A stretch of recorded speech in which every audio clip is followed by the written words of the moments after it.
Marriage isn't always the fairy tale that you expect it to be. Ultimately, marriage is simply another glorified friendship.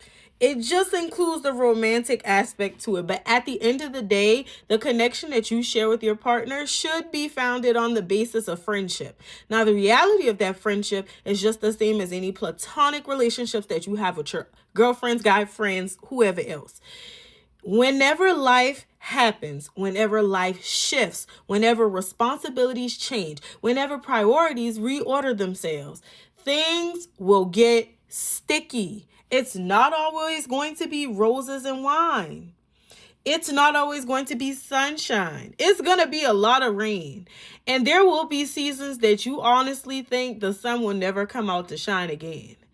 However, you either have to give yourself a little trinket of hope or give up on the possibility of ever getting anywhere close to happiness in relation to that relationship.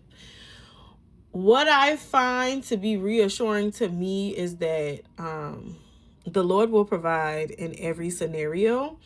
And I think in marriage, it is important to hopefully keep at the forefront the goal of love and happiness. But I understand that, like, you can love somebody and completely dislike them.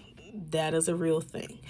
And it's not that you dislike them holistically, you just might not like them in this phase of life. The other thing about marriage that is very important for you to consider is that as you grow, thrive, and evolve, you're going to learn a new version of your partner.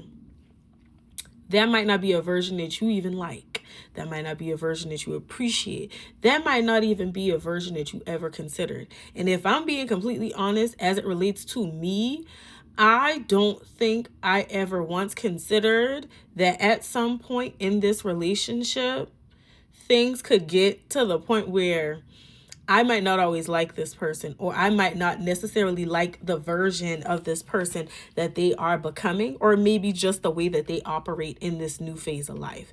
And I think you have to be honest with yourself about that. And then you have to be honest with the person. The solution that I can give is just communicate. And communication is going to be the hardest thing. Because if you're being honest, somebody's feelings will get hurt. If you're being honest, you may even hurt your own feelings because the honesty may actually be the thing that's standing in the way of you being happy. If you're honest, then you'll be able to connect the dots of the missing pieces of what you want right now, what you dreamed of for this phase of life. And to be honest with you, sometimes you may even have to grieve the things you might never get because certain experiences are now past. They were what they were, and maybe that wasn't the experience you aspired to have before you ever got to that point.